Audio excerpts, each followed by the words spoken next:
We are live. Dun-dun-dun, dun-dun-dun, dun-dun-dun, dun-dun-dun, dun-dun-dun. All right. Let's go just a little bit before 2:30. So let's see who is on. We can also share this. Throw it over here.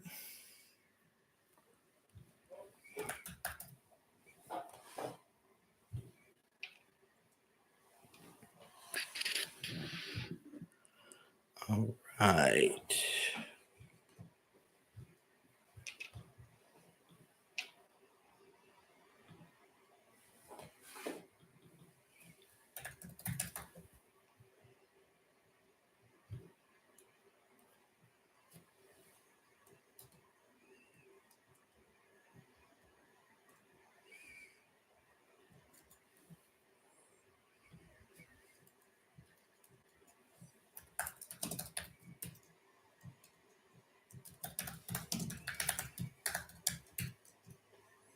All right, right at 2:30. Let's go.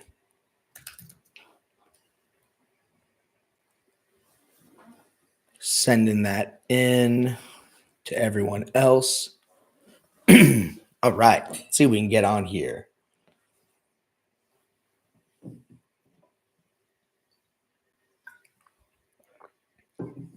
Our Monday motivation.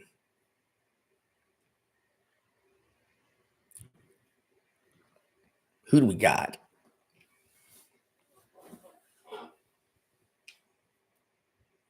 I wonder. This is actually cool too. It's so cool if you could do like music or something. Probably just need one of those studios to do that, which is fine. That is not a problem. All right. So we are looking at a Monday motivation today because we got to get motivated.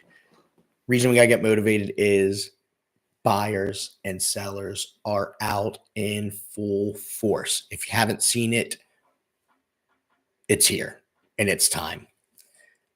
What does that look like? Looks like multiple offers.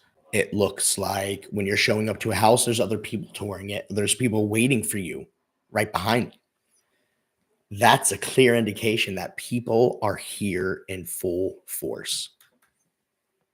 Luckily, we are starting to finally see some more inventory coming in.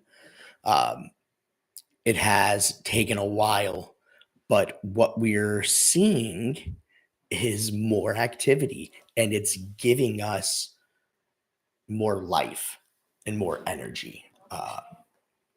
If you've been showing homes at all in the past week or so, past couple weeks, and even kind of been at the office and been around and listening to people, there's kind of this transformation about thoughts on the market. Whereas people they've basically accepted the fact that this is where rates are, this is where prices are. If you want to move, if you want to buy, if you want to sell, this is what it is. This is the environment we're in. How do you take advantage of that? And how do you make sure that you're guiding everybody toward those goals? That's the key. You have to become that voice. You have to become the voice of reason for these people because they're getting pulled in all of these different directions. Here, they're hearing it from their in laws, from their friends at work. This, that, interest rates, that, it's going to crash, war, everything coming at them. What they need is a consistent voice, a knowledgeable, consistent voice. And what that will do is it'll allow them to hone in on what you're saying to them. And they'll start listening to you, and then you'll start converting. So this is owning the narrative and continuously telling them in their head what you want them to hear. That's what the news is doing. Why are we not doing the exact same thing, but on the opposite side? We're real. We're in the market. This is how it's working. This is what's done.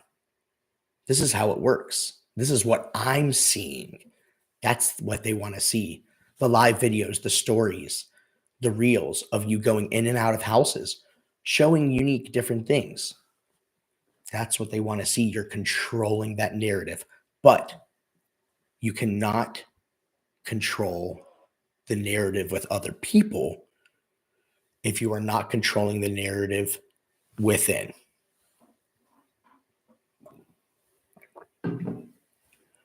What we're going to talk about is essentially listening to your powerful inner voice. Your inner voice is powerful. Uh, there's so many studies stating that if you continuously tell yourself something like, I'm not good enough, continuously tell yourself, I'm not good enough, I'm too ugly, I'm too whatever. You continuously say it, you believe it, and it becomes true, whether it is or not. Same thing goes the other way. If you want power, if you want success, if you want friendship, love, success, whatever it is, speak it, let's talk it. You have to control that inner narrative. And you have to tell yourself, okay, I'm in control. I'm in control. There's all these other voices. But when you have that lead on that phone or you're in front of them face to face, you've got them. You're the boss. You control it. Take your words and guide them. Forget about all the other noise. But before you can do that, you have to see it in yourself in order to guide others. Now, you're going to say, okay, well,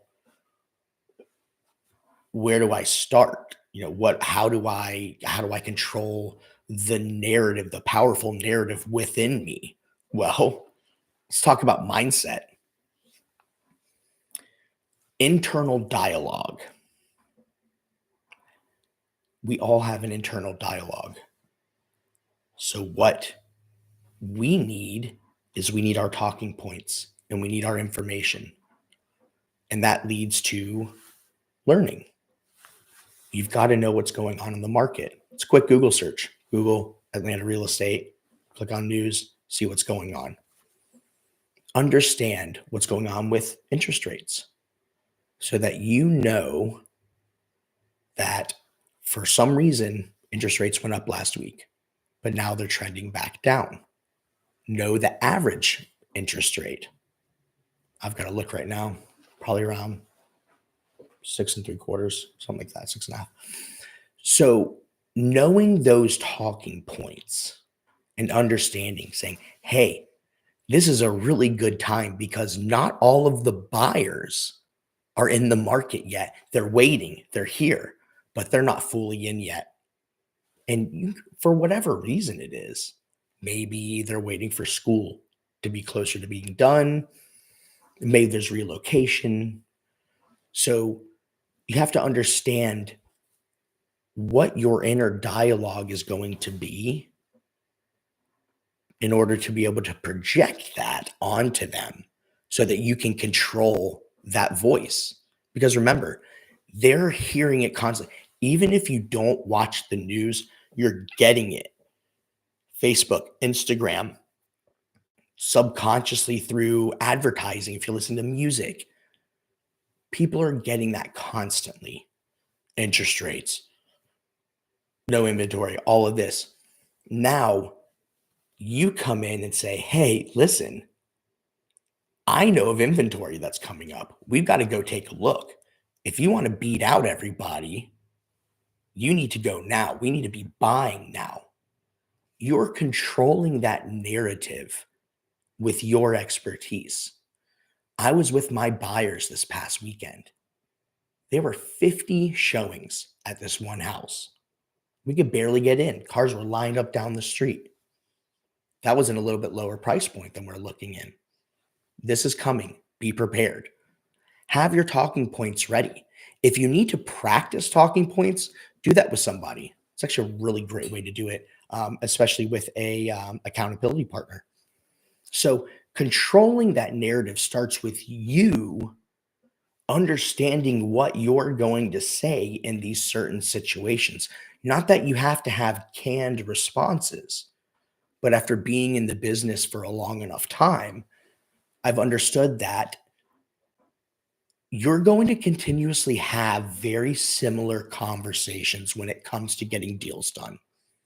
And it's not that you're selling them on the house, but you're selling them on the idea of the market. You're selling them on the idea of the neighborhood, things that you can help guide and show them, what's beneficial, what's a good investment. That's what we're looking for. You want to be able to show them that you understand that you are the critic, you are the expert, you're the consumer and the specialist. You do it all. They need to be listening to you, not Aunt Mary, who hasn't sold a house in 30 years, but she thinks she's going to represent them. Tell them. If someone says, oh, I'm working with whatever, tell them this is the time. Because if you're not going to do it now, by the time you do it in another month, 2 months, it's going to be really intense, as I'm predicting the market to get very hectic going into the spring, the real spring. So controlling the narrative in your head, you've got to know what you're going to say, how you're going to control all of that. So I'm going to show you an example of what I do. I met with a couple this weekend and I had never met them. I was just texting them back and forth, 800,000 price point. I did as much research as possible. I found information. I looked around. I had talking points in my head. I knew that they needed to be in a certain area because of schools. And I also knew that they needed a certain layout. I was prepared to speak to that. I had it in my head. Okay, when we go down in the basement, make sure that you're looking for additional play space and also office space. I prepared that so that I could control the narrative of what they've already told me, but they're going to see that as me knowing them, listening to them. And that's going to build your relationship with those clients and help you get referrals in the future. So I'm always preparing and thinking about what I can say. If I know that the person that I'm working with is very analytical, I'm not going to talk about how nice the park is down the street and how great all the amenities are. I'm going to talk about the HOA budget.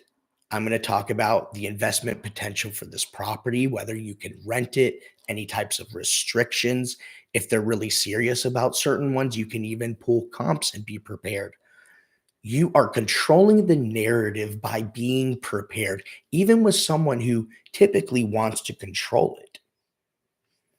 You can allow the lead or the client to be in control while also you're controlling everything. Did that thing freeze up on me? I hope it didn't. Here it goes. Let's see. Hold on, guys.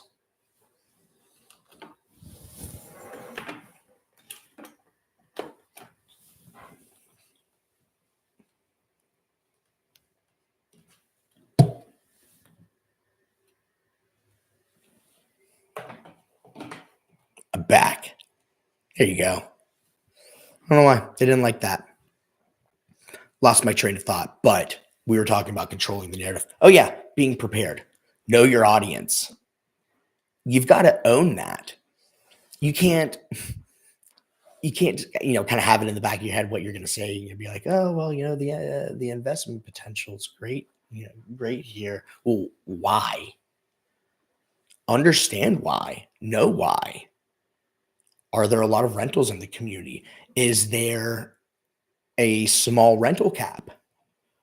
Is it specifically positioned in a spot in the city that is highly desirable? Understand and know these things. If you don't know them, reach out or learn, because if you can control that narrative within yourself and understand what you need to say and the information you need to have within you to be able to convert and be successful, then that's what you have to do to be able to actually produce and turn these situations into ones where you're going to win. Um, Self talk. We talked about self talk a little bit. Self talk is extremely important. We're always in our heads. That's why they say, like affirmations or um, speaking it into existence, speak it out loud. I am going to sell 50 homes this year. I am going to make one really good connection today. This week, I want to meet one new client. I'm controlling it. When I meet that one new client, I'm going to make sure that I treat them like the only client in the world, speaking it into existence. Because when you go and meet them, you're going to have in the back of your head that you're going to treat them like the most important person in the world. And you're going to embody that thought process. Do it. Actually do it. Um, a lot of us who've been doing this for a long time, I think we subconsciously do this and prepare ourselves based on who we are meeting. Um, a lot of times we don't know who we're meeting, and you can't specifically prepare for personalities or people or situations that we haven't been in, we don't know. So understand that if you don't know who you're going to meet, or you don't know the situation, or you don't know them very well, have a very open mind and actively listen. And what I want you to actively do is actively listen for something that you can hang on to and create rapport. Give you an example. This weekend, showing these people, and the guy had just a little bit of an accent, like Midwest. And yeah, I waited, and then I took my shot whenever it was point. I was like, "Oh, you must not be here." I think we were in a like a sunroom. We're in a sunroom. We were talking about how hot it gets. I'm like, "Oh, we like it hot in the South." I'm like, "No, but you're obviously not from here. Let me guess, you're from not Wisconsin, Chicago." Only because I know a bunch of people from Chicago, so I knew he was from Chicago. I had a really good idea. He's like, "Yeah, I'm from Chicago." That's building rapport. They're not thinking anything of it, but I know that I'm looking for those cues. I'm looking for that accent. I'm looking for them to say something, whether it's about where they grew up, something that they like, food, sports, anything. Don't be so caught up in selling yourself and being this incredible person. They're meeting you. They're already meeting you. So get in front of them, be open and actively listen, because what you're going to find is the more you actively listen, the more things you'll catch on, the more rapport you will build. And then, of course, over time, the more trust you'll build, and they'll listen to you more. If you haven't built that trust and built that rapport, a lot of times, especially in a very competitive market, it's going to take them longer to trust you and listen to exactly what they need to do in order to win these houses. Eventually, they will. If they do listen to you, they're going to lose out on a couple of them, and then they'll finally listen to you. If you work on building that rapport now, because we know for a fact you're going to meet people now who you're going to be working with when it's crazy and there's multiple offers. Create the rapport now. Invest in your relationships. Invest in that relationship you created with this lead because they wouldn't have been there. They would not have been there. What you need to do, invest in it, pour in that relationship because that will become referrals. That will build your brand. So many agents think that going and meeting people at properties, even when they're not approved, is a waste of time. Nothing is a waste of time when you get face time in front of clients or leads because you're just building your relationship with them. Something else I want to talk about is um, specific exercises you can do that I actively do that can help you set the tone for your week or your day, or even when you're negotiating. So, what I've been doing somewhat recently is I've been having like an overall theme of my week, of what I want to get accomplished. What do I want to do? And this week, I wanted to focus on controlling the narrative. That's why we're talking about it. Because there's so much talk on TV and social media, and it's so controlling. And the only way that we can get past it is by controlling that narrative, taking back the power. So I knew that was going to be, my key for the week.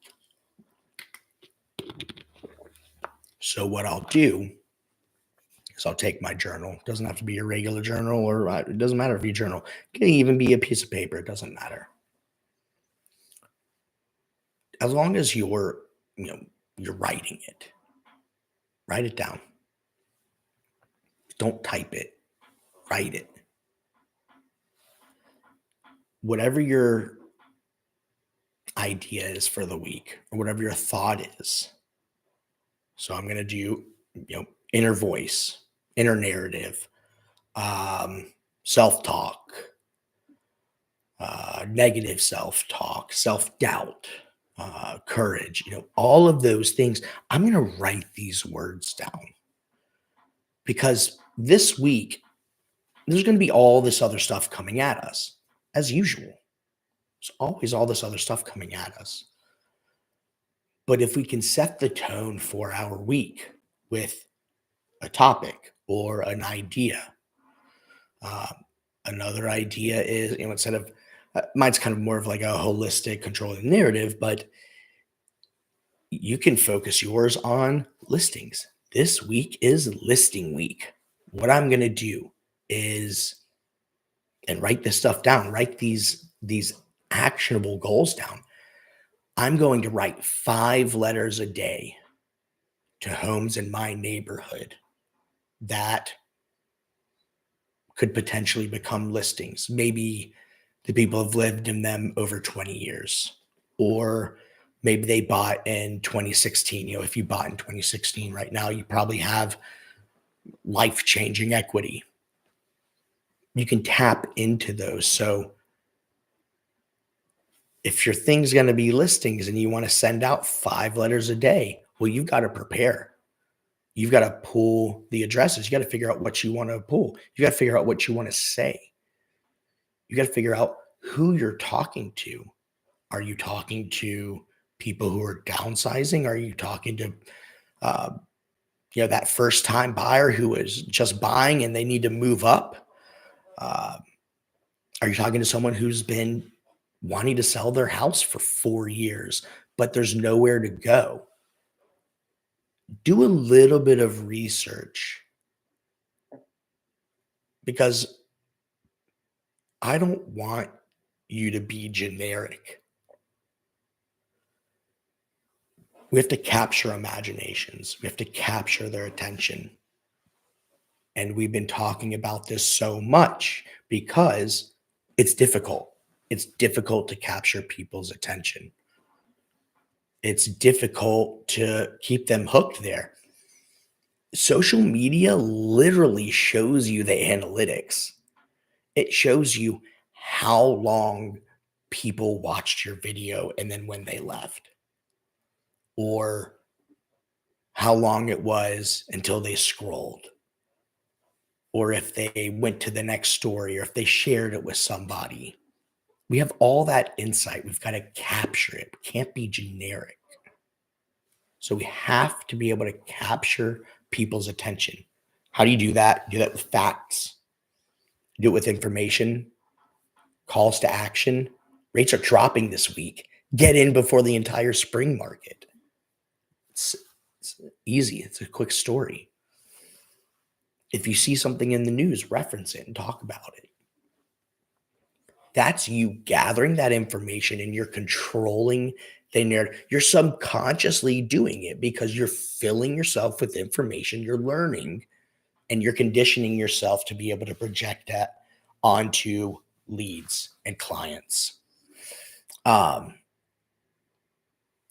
it's very, it's very easy to just show up to leads or clients and showings and kind of just half-ass it. You go and you kind of walk around and or maybe you're really nervous and you didn't do your research and things like that.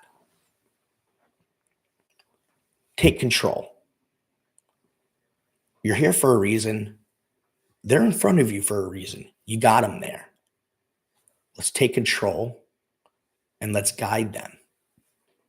So, what do you know about the market? And this is kind of geared toward those newer agents.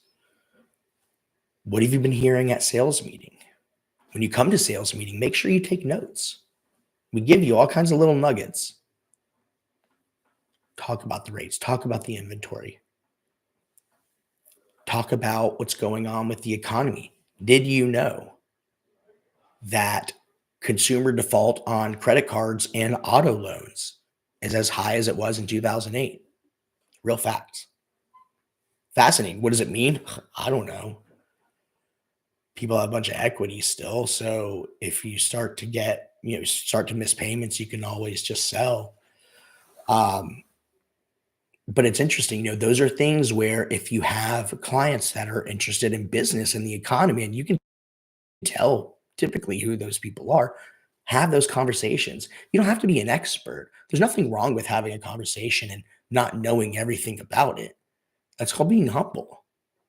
It's like, oh, tell me more about that. If I know that my client has a job somewhere, like I had a client who worked for Delta and he was in charge of figuring out which routes they should fly. I mean, fascinating. I'm like, how do you even start?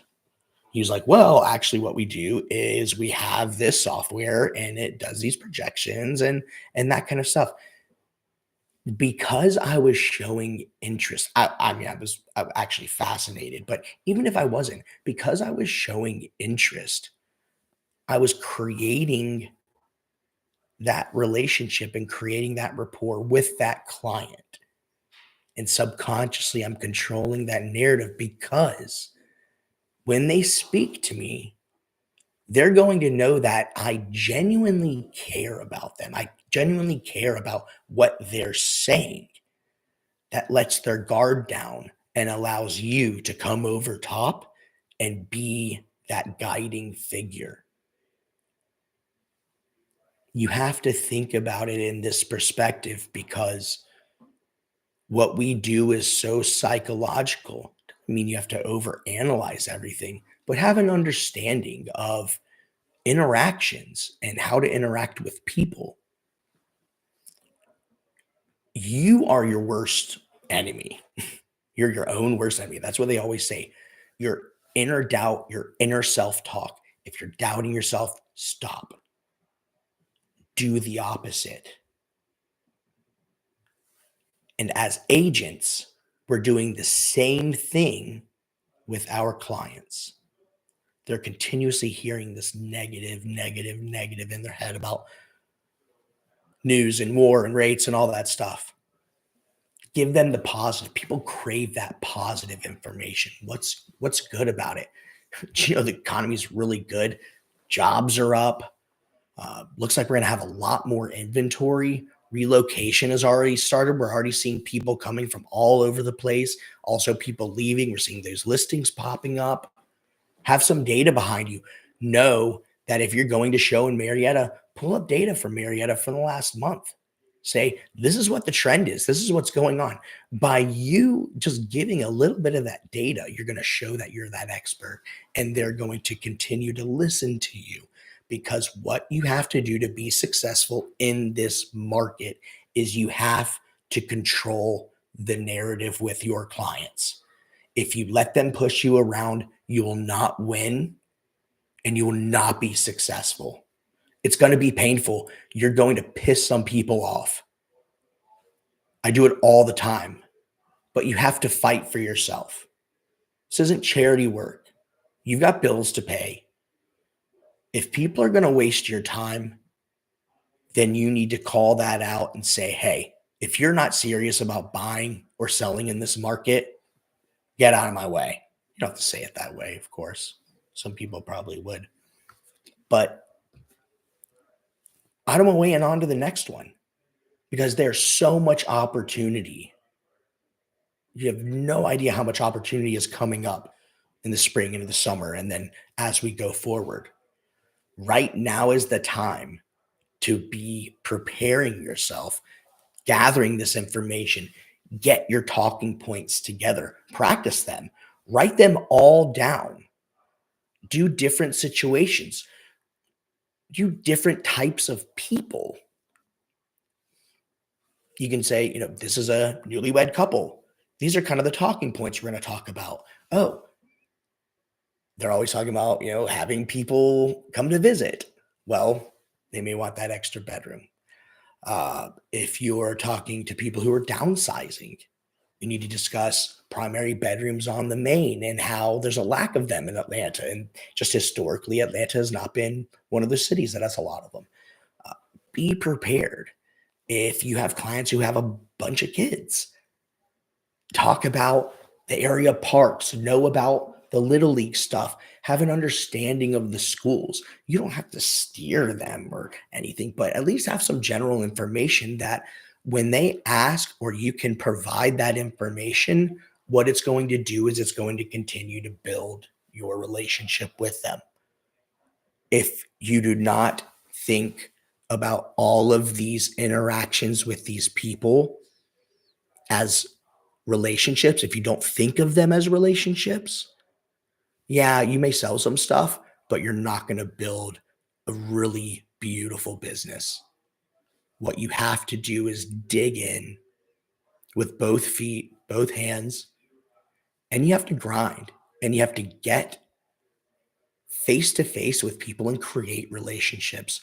Once you start doing that, you'll begin to find where you fit into this whole real estate game. And you may find that you really enjoy an aspect that you never thought, or you may learn something completely new and go after that. But if you're not jumping in with both feet and digging in and creating those relationships and doing the research and trying to just continuously control that narrative, you won't be successful. You're the business owner. Take control, know the market, guide your clients. I hope this was motivating. Happy Monday. Have a great week. We're almost at spring. Almost at spring. Talk to you soon. Have a good one. Thanks, Izzy.